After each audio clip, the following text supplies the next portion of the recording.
Assalamualaikum warahmatullahi wabarakatuh. Berjumpa lagi dengan saya Maya Rahma dalam acara Jalan Surga. Selama 30 menit ke depan kita akan berbagi ilmu, kita akan sharing bersama dengan narasumber yang luar biasa dan tema yang menarik tentunya seputar permasalahan tentang agama Islam dan beberapa konflik-konflik sosial kehidupan di sini yang dibahas secara tuntas dengan agama Islam. Dan narasumber spesial yang saya bicarakan tadi yaitu Gus Abdul Wadud Nafis. Assalamualaikum Gus. Waalaikumsalam warahmatullahi wabarakatuh. Bagaimana kabar Anda pada hari ini Gus? Alhamdulillah dalam keadaan sehat walafiat. Juga semoga pemirsa dimanapun Anda berada oleh Allah diberikan kesehatan yang sempurna dan hati yang tenang dan bahagia. Amin ya rabbal alamin. Dan seperti yang saya bilang tadi pemirsa, kita mempunyai tema yang spesial pada hari ini. Dan tema tersebut adalah hakikat jahiliyah. Seperti yang kita ketahui bahwa semua orang tahu bahwa pada zaman dahulu itu ada zaman jahiliyah atau zaman kebodohan. Tapi sebenarnya apa sih hakikat jahiliyah bakal kita kupas tuntas pada episode kali ini. Jadi pemirsa jangan kemana-mana, tetap di Jalan Surga.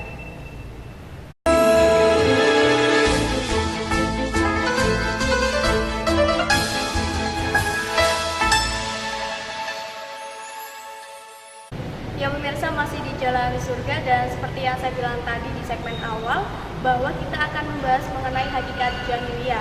Seperti yang kita tahu pemirsa bahwa jahiliyah itu sudah ada mulai dari zaman dahulu ya. Jadi disebut zaman jahiliyah itu seperti apa. Mungkin kita masih berbeda persepsi tentang jahiliyah tersebut dan mari kita tanyakan langsung kepada yang mengetahui tentang jahiliyah. Silakan Gus, bagaimana apa hakikat jahiliyah itu sebenarnya Gus? Ya, terima kasih. Jahiliyah itu dari kata jahlun, artinya bodoh. Tetapi itu menurut bahasa. Jadi orang yang tidak terdidik itu namanya jahiliyah. Tetapi ketika jahiliyah sebuah istilah, maka yang dimaksud dengan jahiliyah itu segala bentuk perbuatan mengingkari Allah, tidak beriman kepada Allah, atau melakukan perbuatan-perbuatan maksiat tidak patuh kepada Allah, itu disebut jahiliyah. Maka karena itu, waktu dulu itu yang disebut namanya Umar bin Hisam, yang dikenal itu Abu Jahal, bapaknya orang bodoh. Dia tidak bodoh, dia pintar, dia penguasa, dia seorang kaya, dia pedagang yang ekspor impor. Tetapi kenapa disebut Abu Jahal? Karena dia tidak mau beriman kepada Nabi Muhammad, tidak mau beriman kepada Allah Subhanahu wa taala. Padahal dia sebagai paman Rasulullah melihat kesucian Rasul. Dia tahu sejak dia lahir sampai dia umur 40 itu tahu bagaimana Rasul itu seorang jujur yang tidak pernah berdusta. Dan nomor dua itu dia tidak memberi iman kepada Allah, dia tidak mengesahkan pada Allah, tapi dia mempertuhankan Lata wal Uzza. Dia lebih percaya dengan batu, maka disebut namanya dia jahiliyah, dia bodoh. Walaupun secara IQ, secara intelektual itu tinggi, tapi karena dia tidak memberi iman kepada Allah, tidak menerima kebenaran yang dibawa oleh Nabi Muhammad, disebut namanya jahiliyah. Itu yang pertama. Kemudian jahiliyah yang kedua yang dimaksud itu dikala manusia itu tidak mengikuti aturan-aturan Allah dalam kehidupan sosial. Islam mengajarkan kejujuran, ternyata dia berbuat dusta, bohong, maka disebut namanya jahiliyah. Dia Islam mengajarkan amanah, maka ternyata dia itu khianat, jadi pemimpin yang khianat, menjadi perwakilan rakyat yang khianat, jadi guru yang khianat, itu namanya itu jahiliyah. Begitupun anak muda. Ajaran Islam itu mengajarkan supaya menjaga pergaulan antara laki-laki dengan wanita. Ketika dilakukan pergaulan bebas itu namanya jahiliyah. Apalagi sampai hubungan seks di luar nikah itu namanya jahiliyah. Jadi maka kata kuncinya segala perbuatan yang menyimpang dari Allah itu namanya jahiliyah. Maka karena itu ada sebuah buku judulnya itu yang judulnya itu Al-Jahiliyah fi Qarn Muslim. Jahiliyah di abad 20. Karena dulu itu ditulis pada abad ke-20, bukan di abad 21. Yang itu namanya Muhammad Qutb, adik dari Said Qutb, menulis bahwa jahiliyah di zaman modern itu lebih parah dari zaman jahiliyah zaman dahulu. Kalau dulu pada zaman Umar bin Khattab, jahiliyah itu orang membunuh anaknya ketika anaknya itu sudah dewasa atau sudah menjadi manusia. Sekarang bunuh sudah dibunuh dengan menggugurkan kandungan atau obat anti hamil dan sebagainya. Itu mengerikan lagi. Kalau di waktu zamannya Abu Lahab, Abu Jahal itu orang berzina itu malu, sembunyi-sembunyi. Loh sekarang itu orang berzina sudah tidak malu lagi. Kalau waktu zamannya Abu Jahal, kalau anaknya itu pacaran itu malu pada tetangga. Nah kalau sekarang justru orang tuanya bahagia kalau anaknya itu pacaran. Jadi lebih parah. Kalau dulu orang mencuri itu datang ke rumah, ngerampok dan sebagainya. Sekarang curi itu sangat merajalela. Coba bayangkan kalau kita nonton TV, kita melihat namanya tayangan korupsi. Itu mulai dari menteri sampai tingkat bupati, bahkan di bawahnya kita setiap hari melihat tontonan-tontonan yang menjelaskan tentang bagaimana yang dikerjakan oleh KPK yang kata begitu adalah pencuri-pencuri yang modelnya sangat begitu modern gitu. Itu gambaran tentang jahiliyah di abad sekarang ini. Berarti zaman jahiliyah itu tidak hanya pada zaman dahulu ya Gus, namun sampai sekarang itu tetap ada kalau seperti itu. Ya, jahiliyah sampai sekarang tetap ada dan lebih banyak. Kalau dulu itu mungkin mempertuhankan berhala ya, tapi sekarang bisa mempertahankan jabatan. Contoh gini, juga mempertahankan cinta. Coba anak gadis-gadis rela mengorbankan kegadisannya demi cinta. Ketika diancam oleh cowoknya, kalau kamu tidak mau pukul tidur dengan saya putus. Lah, demi cinta dia rela mengorbankan kegadisannya. Lalu dia berkata, apa sih bedanya sekarang dengan nanti atau juga saya suaminya? Nah, dengan rayaan-rayaan kayak itu adalah jahiliyah zaman sekarang itu lebih parah lagi. Nah, bisa kita tonton. Dulu itu untuk bisa melihat orang itu berzina itu sampai mustahil. Kalau sekarang jadi tontonan orang berzina. Coba bayangkan. Dulu di jalan-jalan sulit ketemu dengan orang berpegangan tangan. Sekarang berpelukan di pinggir jalan sudah biasa. Dan itu lebih menariknya kadang-kadang tidak terjadi di kampus-kampus umum, juga di kampus-kampus agama kita melihat pemandangan-pemandangan itu.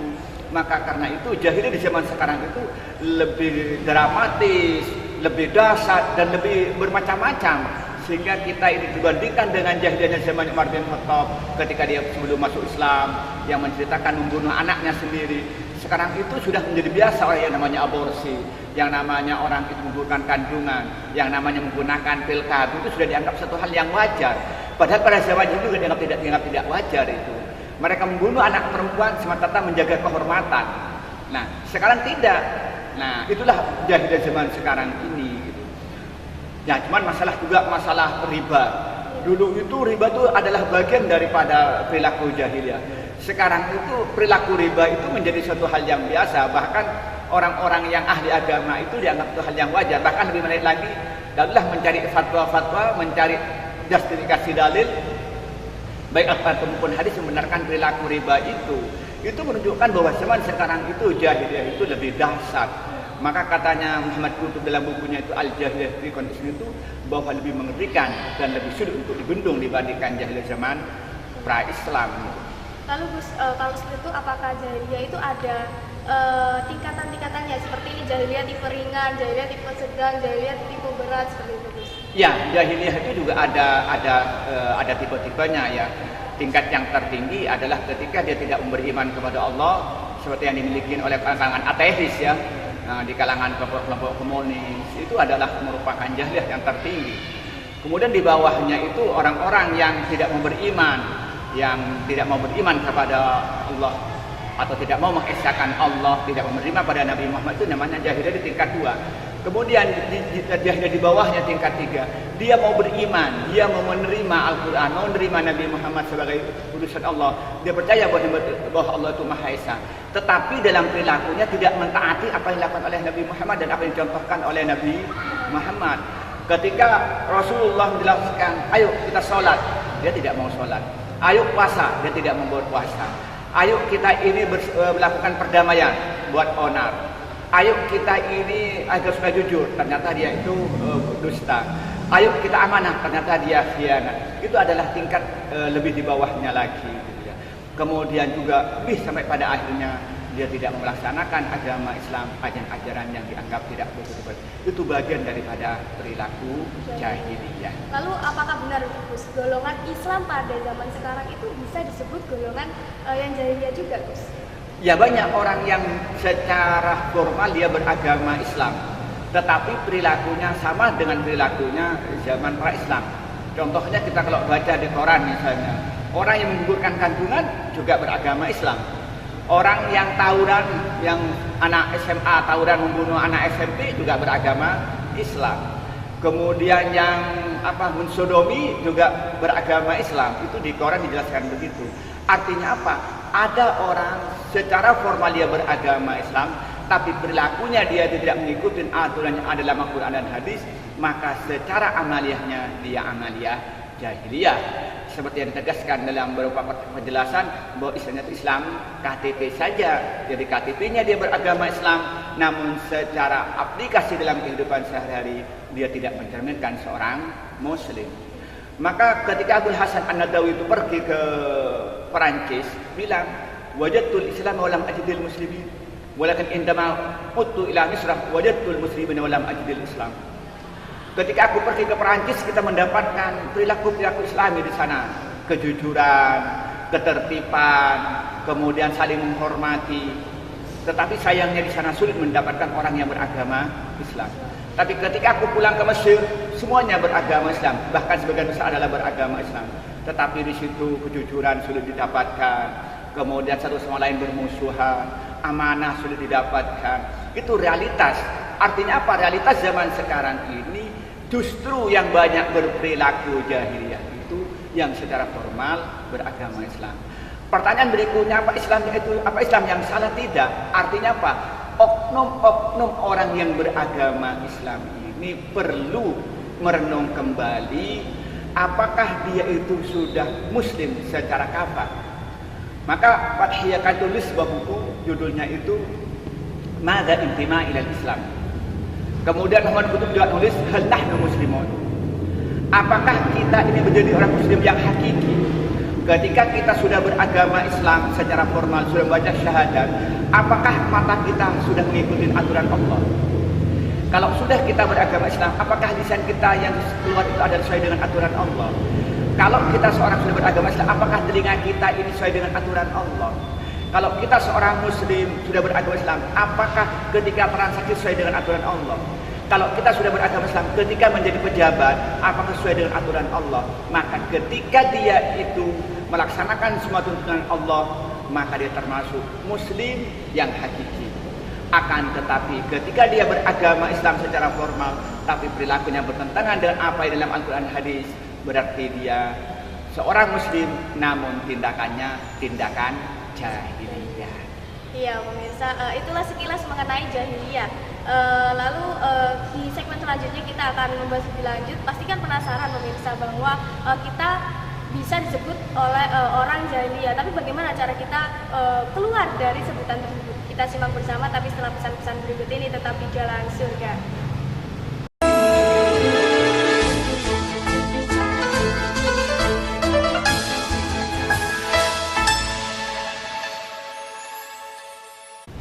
Ya pemirsa, masih di Jalan Surga.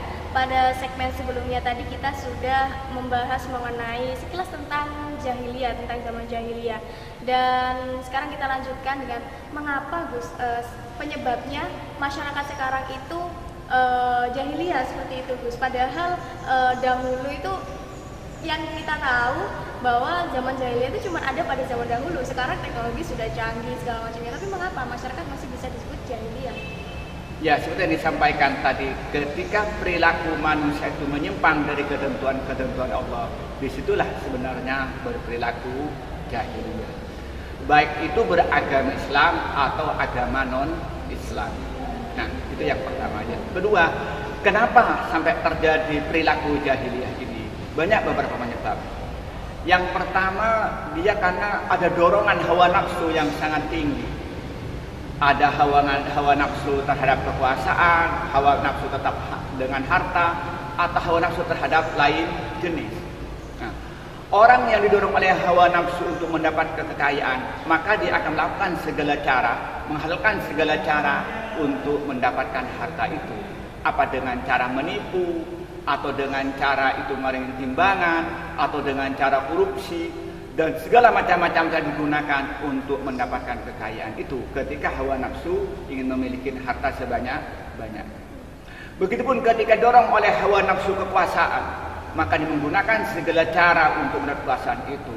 dengan memfitnah, dengan mengadu domba, bahkan tidak segan-segan pakai tangan orang lain untuk membunuh lawan politiknya, baik dengan artian memang dihabisi nyawanya atau dia dihabiskan itu karirnya. Kenapa? Karena dia itu adalah dorongan hawa nafsu. Kemudian yang ketiga itu nafsu lain jenis, laki-laki terhadap wanita, wanita terhadap laki-laki. Ketika seorang laki-laki itu sudah pikirannya adalah nafsu untuk mendapatkan perempuan, maka dipikirkan bagaimana memenuhi syahwatnya itu. Dia tidak peduli apakah dengan cara yang benar menurut syara atau tidak, apakah dengan cara pernikahan atau dengan di luar nikah, yang penting memenuhi hawa nafsunya. Dan dia tidak peduli apakah nanti merusak nama baik Islam atau tidak, karena dorongan hawa nafsu. Nah, itu yang pertama. Kemudian yang kedua, penyebab itu orang itu melakukan perilaku jahiliyah itu karena memang dia tidak mengetahui ajaran agama. Dia itu ketika sekolah atau ketika dia belajar, dia tidak belajar ajaran agama secara utuh. Dipahami agama ini sekedar sholat, sekedar puasa. Jadi tidak mempelajari bahwa Islam itu adalah agama yang universal. Islam ya agama yang ngatur segala aspek kehidupan. Masalah akidah diatur, kemudian masalah ibadah juga diatur, masalah akhlak hubungan dengan manusia juga diatur. Bahkan masuk ke WC pun diatur, mau tidur pun diatur. Nah, orang yang memahami Islam sebagai agama yang universal, yang mengatur segala kehidupan dan memahaminya, maka orang itu cenderung menghindari perbuatan jahiliyah tadi. Tapi bagi orang yang kurang memahami itu semua, apa yang terjadi tanpa dia sadari, melakukan penyimpangan-penyimpangan karena dia memang tidak tahu. Itu. Kemudian yang ketiga itu karena dipengaruhi oleh lingkungan.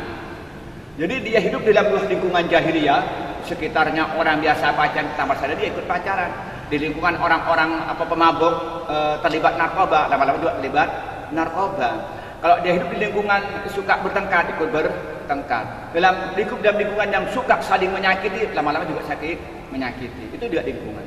Dan kemudian yang terakhir tidaklah kepentingan itu adalah media massa, media cetak, media elektronik. Kita TV setiap hari menayangkan tentang kekerasan. Maka lama-lama menganggap kekerasan itu sudah hal yang biasa. Setiap hari menampilkan umpamanya selebriti punya anak, nggak tahu anaknya siapa. Ada sebuah penyanyi, anaknya sudah besar, lalu bapaknya baru ketahuan, katanya kata anaknya. Itu jadi anggap bahasa biasa, itu pengaruh media. Nah, kemudian kita melihat di TV setiap hari melihat tayangan korupsi. Akhirnya korupsi dianggap biasa. Setiap hari kita menonton tentang tawuran dianggap biasa. Nah, belum lagi kita lihat dengan maju teknologi yang namanya internet. Baik itu melalui web, YouTube, melalui Twitter, melalui Facebook, melalui WA dan sebagainya. Di situ juga menyumbang. Kenapa? Kita akan dengan mudah mengakses perilaku di sekitar kita. Sedangkan manusia itu punya dua kecenderungan yang paling mendasar. Yang pertama itu penasaran, ingin tahu dan ingin tahu. Setelah tahu ingin mencoba. Nah, terutama anak kecil. Anak kecil ini dengan mulai film-film kartun sudah menggambarkan kekerasan. Film kartun menggambarkan itu hubungan laki-laki dengan perempuan. Lah akhirnya mereka ingin tahu dan ingin tahu, pada akhirnya ingin mencoba. Maka melihat ya ada anak SMP memperkosa anak SD. Kemudian anak SD sudah terlibat narkoba, bahkan anak SMP juga dia sudah jadi mucikari. Itu kenapa? Karena juga dipengaruhi oleh tontonan, oleh media yang mengitari masyarakat zaman modern ini yang disebut namanya era globalisasi, di mana kita setiap jengkal tidak bisa menghindari yang namanya alat komunikasi yang begitu canggih ini. Lalu bagaimana cara kita untuk mengatasi, untuk menghindari supaya kita tidak terseret pada masyarakat atau kaum jahiliyah itu, Gus? Yang pertama kita mulai dari diri kita sendiri, baru mengajak orang lain. Pertama kita harus mengajak dan belajar itu tentang ilmu agama secara utuh, terutama berkenaan dengan tauhid. Bagaimana tauhid kita terhadap Allah, terutama tauhid uluhiyah kita. Bagaimana kita mengesahkan Allah dalam masalah ibadah dan juga malah kehidupan sesuatu. Yang pertama, kita harus mengetahui tentang tauhid secara utuh. Kemudian kita harus mengetahui juga masalah-masalah fikih secara utuh, terutama berkenaan dengan kehidupan sehari-hari. Kemudian yang ketiga itu harus mengetahui tentang berkenaan dengan masalah akhlak, masalah perilaku, bagaimana caranya yang benar. Nah, ketika orang itu sudah mempelajari ilmu agama Islam secara utuh, maka langkah berikutnya bagaimana dia bisa mengamalkan ilmunya itu. Itu yang pertama.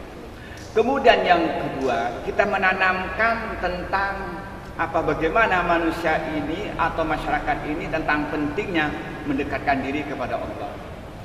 Kenapa? Karena ketika masyarakat itu beriman kepada Allah dengan sungguh-sungguh dan melaksanakan segala perintahnya dan menjauhi segala larangannya, maka ada dalilnya namanya furqan.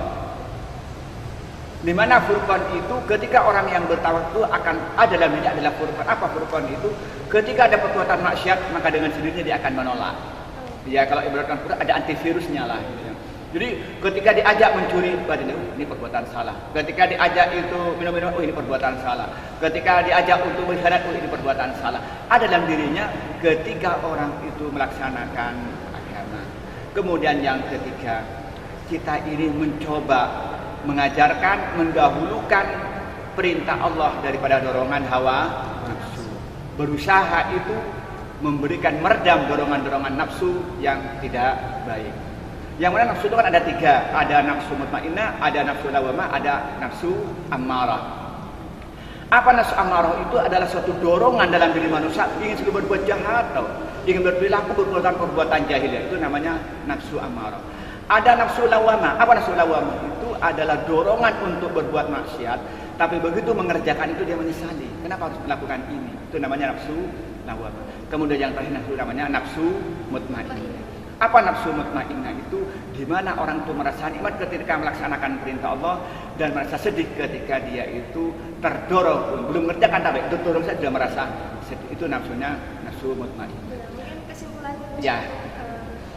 Jadi kesimpulan daripada pembicaraan ini bahwa jahiliyah itu dengan artian itu tidak memberi iman kepada Allah, dengan artian menentang ketentuan-ketentuan Allah, itu terjadi pada zaman sebelum Islam dan juga berlanjut sampai sekarang. Secara formal banyak orang secara formal dia beragama Islam, namun perilakunya perilaku jahiliyah seperti minum-minuman, korupsi, berkhianat, meremehkan orang lain, menggugurkan kandungan, itu terjadi walaupun dia beragama Islam. Kenapa orang sampai ini terjerumus pada perbuatan jahiliyah? Yang pertama karena dorongan hawa nafsu. Yang kedua karena dia tidak memahami ajaran agama secara utuh. Yang ketiga karena dipengaruhi oleh lingkungan. Yang keempat karena dipengaruhi oleh media massa. Maka bagaimana cara penyelesaiannya? Mari kita tanamkan iman dan takwa kepada masyarakat dan terutama pada diri kita. Mari ajarkan agama Islam secara utuh sempurna, baik berkaitan dengan akidah, fikih dan juga akhlak. Kemudian yang terakhir, mari semua itu dimulai dari diri kita sebelum mengajak orang lain. Iya, demikian pemirsa pembahasan singkat kita tentang hakikat jahiliyah dan terima kasih pada Gus Wadi. Ya, terima kasih. Dan semoga yang kita berikan pada kesempatan ini bermanfaat bagi kita semua dan fakta yang baru kita ketahui adalah jahiliyah itu tidak hanya pada zaman dahulu tapi juga zaman sekarang malah lebih parah. Maka kita harus merubah diri kita sendiri supaya tidak tergolong sebagai orang jahiliyah. Saya Maya Rahma mengucapkan terima kasih. Wassalamualaikum warahmatullahi wabarakatuh. Sampai jumpa.